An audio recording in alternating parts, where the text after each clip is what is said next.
bathukhumala umntungwa umbulazi umzilikazi kamashobane wena wadla umuntu wamyenga ngendaba udonda intombi ngesizulu.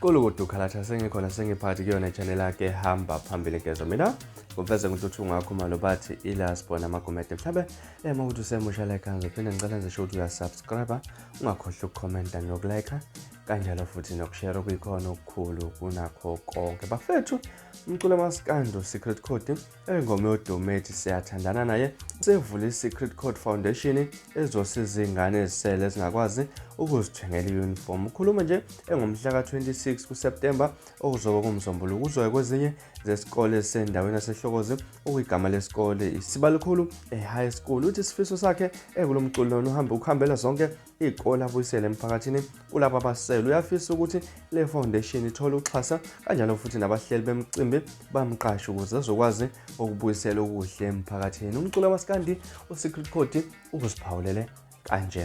Sanibonani igama uSecret Code umculo kaMaskandi umfana wengoma yodumo ethi siyathandana naye. Ngivule ifoundation iSecret Code Foundation ezasiza izingane zesikole eziswele ezingakwazi ukuzithengela ama-uniform. So sikhuluma nje bafowethu umhla ka26 kuyona lenyanga esikuyona ngomsombuluko ngizoya kwezinye zezikole ezisendaweni yasehlokoze igama lesikole ileSibalikhulu High School. Isifiso sami ukuthi le foundation ikhule iqhubeke isize nezinye izikole ithole uxhaso. Ngiyafisa ukuthi iqhubeke ithole nje uxhaso iye phambili. Ngiphinde futhi nginxenxe nabahleli bemicimbi ukuthi ngiyafisa ukuthi bemqashe uSecret Code ukuze ezokwazi ukuthi abuyisele emphakathini enze okuhle emphakathini. Mina angibheki ukuthi kuzuza mina kuphela okuzuza mina kanjani cha.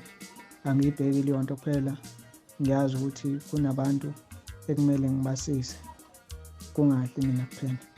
So ngiyacela abahleli bemicimbi bemqashe uSecret Code ngiphinde ngicele uxhaso lweSecret Code Foundation abantu abangakwazi ukuthi bayixhase le foundation. Ngiyabonga ngiyacela ukuthi nje belule esandla izinto eziningi zizoqhamuka-ke ngomsombuluko noma ngolwesibili sengibuya khona la engiyobe ngiyonikela khona. Ngiyabonga.